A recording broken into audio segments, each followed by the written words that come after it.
Olá, pessoal. Meu nome é Elaine e eu sou farmacêutica.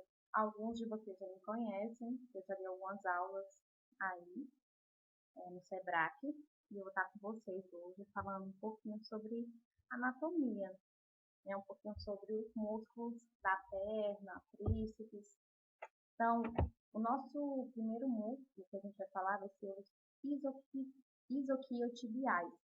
A gente vai falar sobre sua ação, inervação e sua segmentação. Eu vou passar um vídeo para vocês, vai ficar mais fácil da gente poder entender. Os bíceps isquiotibiais, eles têm três formações, né? É os femorais, os semitendinosos e os semimembranosos.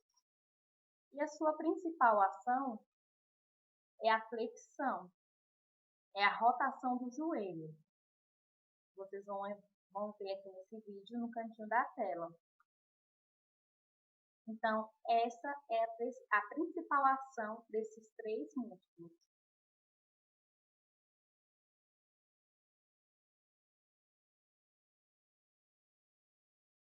Eles são inervados pelo nervo ciático, tá? Vai de L4 até S3. Eles são divididos, né? Então, vamos lá. O semimembranoso, ele vai de L4 a S2, tem origem na tuberosidade do isquio, próximo e lateral ao bíceps femoral e ao semitendinoso. Inserção na face posterior do côndilo, medial da tíbia.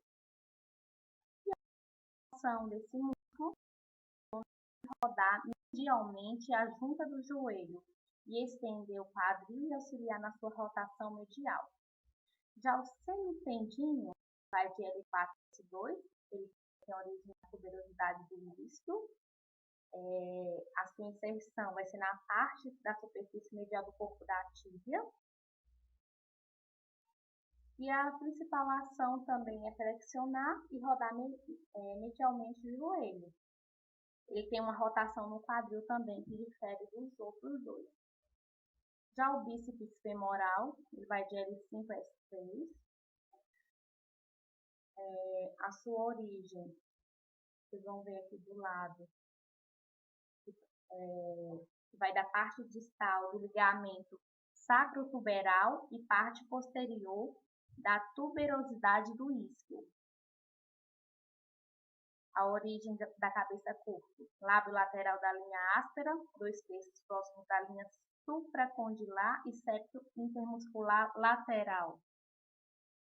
Inserção lateral da cabeça da fíbula, côndilo lateral da tíbia, fáscia profunda sobre a lateral do membro inferior.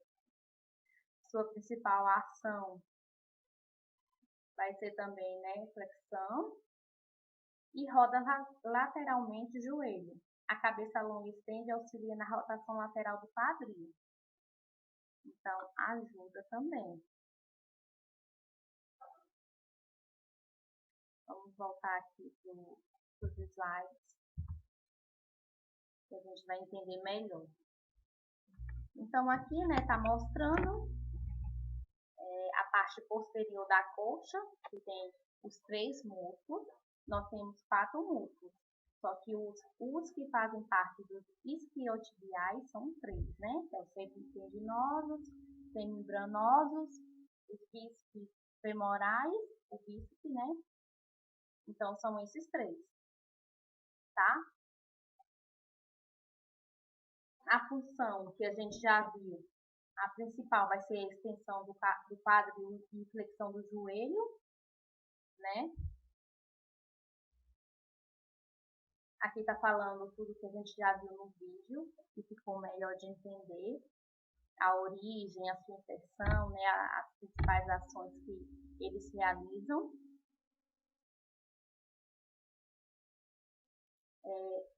Um grande problema, né, que a população encontra, principalmente os atletas idosos, são as lesões devido à queda, né, o os atletas por também empurrões, quedas, eles fazem exercícios assim repetidamente, então eles lesionam mais.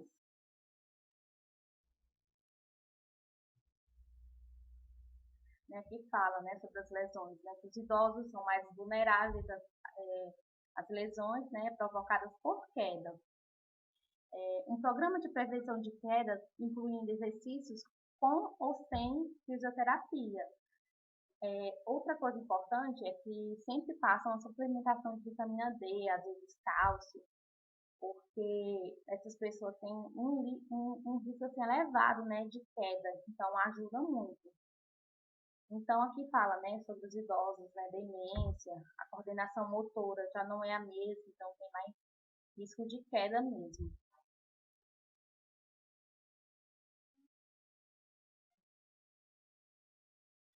Historicamente, né, como a gente já falou, das lesões dos músculos são descritas muito frustrantes, por quê? Porque a recuperação é muito longa, né? Tem casos que vai mais de 6 meses, então demora muito para essa reabilitação.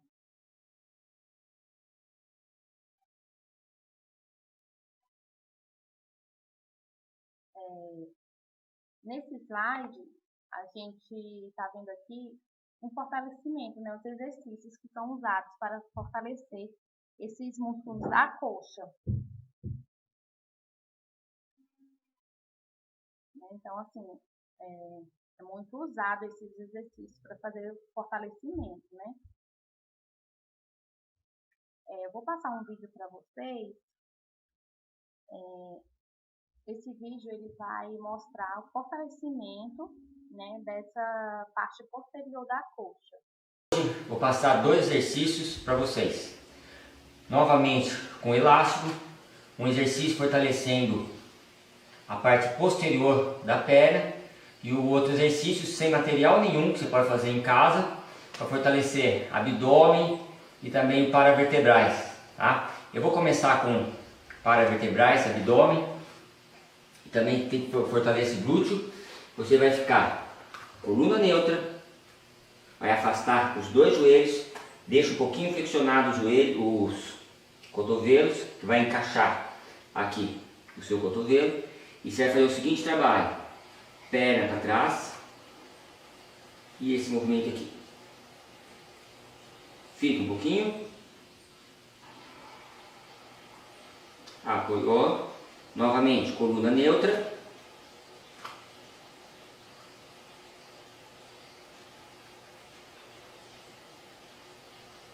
E fica lá um pouquinho.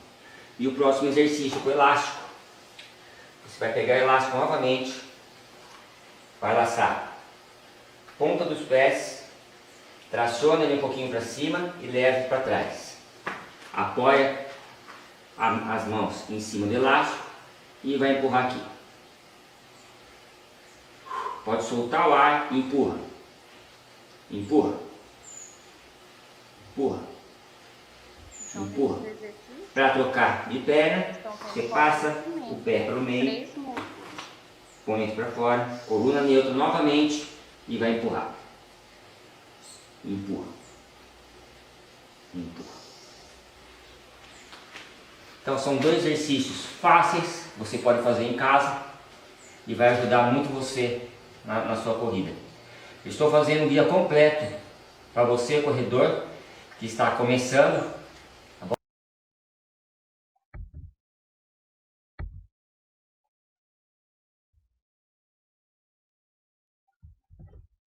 Agora, a gente vai falar um pouquinho sobre os músculos, os tríceps, né? Ele é conhecido também como batata da perna, popularmente.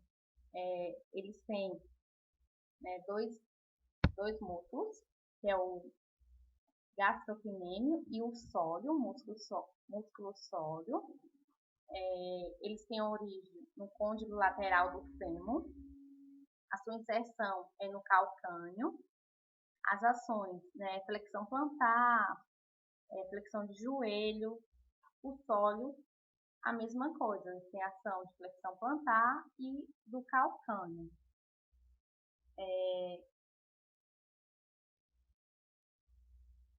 deixa eu mostrar para vocês o vídeo sobre fortalecimento dos tríceps rural. Vocês vão notar uma certa diferença. A maneira mais comum que a gente usa desse fortalecimento para tratar desde tendinopatias, disfunções de joelho, tornozelo e pé, é essa aqui, né? A primeira opção que a gente sempre usa. O paciente com os calcanhares para fora do degrau, fazendo uma carga concêntrica e excêntrica, vê muito em academia, subindo, descendo, né? Sempre nesse sentido vertical.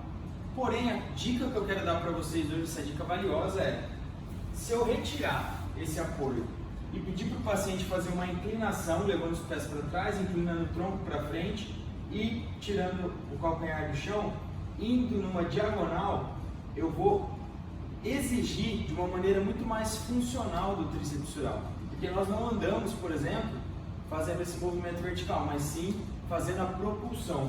Então esse movimento é muito mais funcional e fica aí uma bela dica para vocês trabalharem tanto o tríceps sural quanto o próprio complexo propulsor dos seus pacientes. Então, pessoal, agora a gente vai falar um pouquinho sobre os músculos da coxa, que são os quadríceps. E aqui nesse vídeo, a gente vai poder entender melhor como eles são divididos.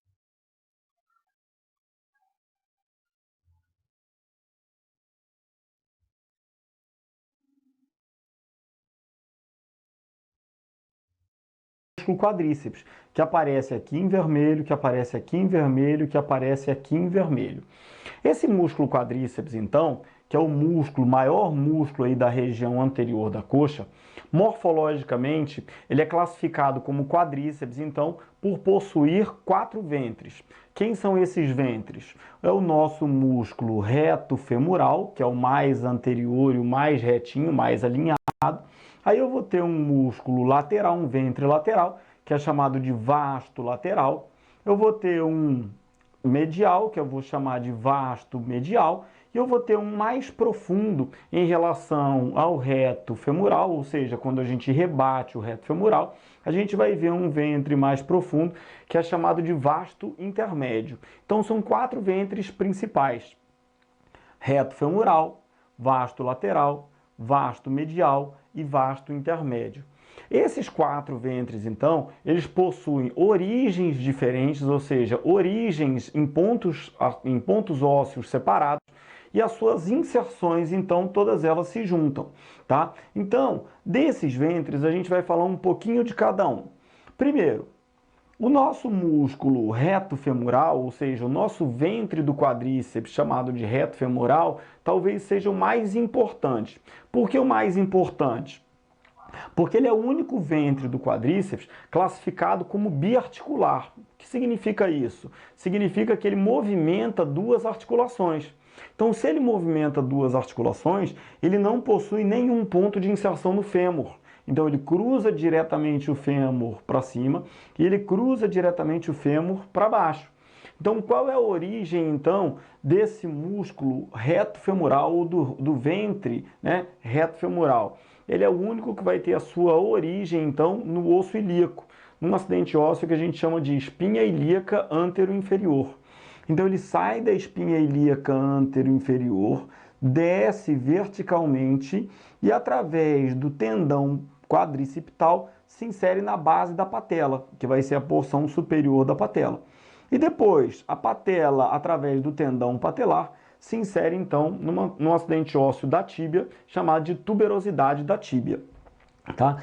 Por ele ser um músculo biarticular, ou um ventre biarticular, então ele vai realizar movimento tanto no quadril quanto na articulação do joelho. Então a gente pode falar, então, que o reto femoral, que é o único ventre biarticular do quadríceps, ele é sinergista na flexão de quadril. Por que sinergista na flexão de quadril? Porque o agonista da flexão de quadril é o ilho-psoas. Tá? Então ele vai ser sinergista na flexão de quadril e ele vai ser um dos agonistas na extensão de joelho. Então ele vai ser flexor de quadril e extensor de joelho. Quando a gente fala dos vastos, então, eu vou ter o vasto lateral, eu vou ter o vasto medial e eu vou ter o vasto intermédio, que são músculos mais profundos. Esses vastos, eles vão ter uma origem, então, mais baixa. Então, eles vão ter origem no fêmur, perto da epífise proximal do fêmur, só que o vasto lateral, lateralmente, o vasto medial, medialmente e o vasto intermédio, anteriormente.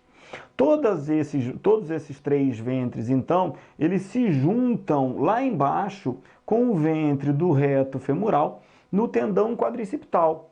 E os 4 ventres, então, do quadríceps vão se inserir, então, na base da patela, através do que a gente chama de tendão quadricipital. Então, o tendão quadricipital é o tendão que insere o quadríceps na base da patela.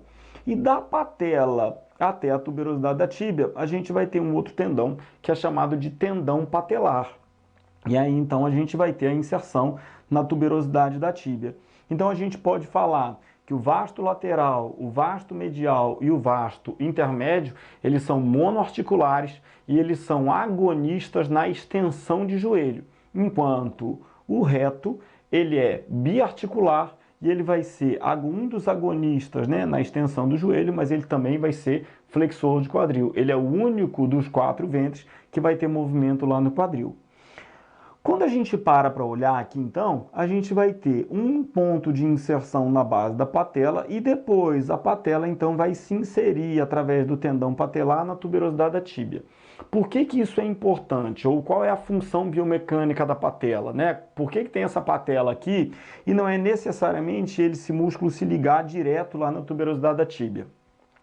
Como a gente está falando de um músculo muito comprido, então, esse quadríceps, conforme a gente vai dobrando o joelho, a patela vai descendo.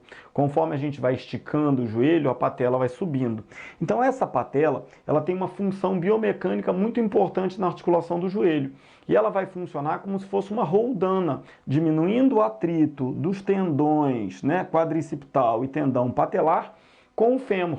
Então, toda vez que eu faço flexão do joelho, a minha patela desce. Toda vez que eu faço extensão do joelho, a minha patela sobe.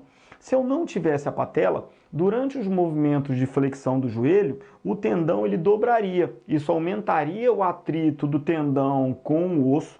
Consequentemente, você teria um processo inflamatório, um processo de desgaste articular, além de você aumentar muito a resistência do músculo, né? Quando você gera atrito, então, você aumenta a resistência do músculo e, consequentemente, perde torque de força muscular.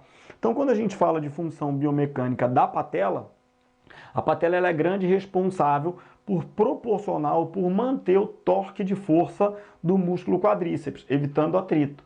Só que essa função da patela ela é muito bem desempenhada até a flexão de joelho até 90 graus.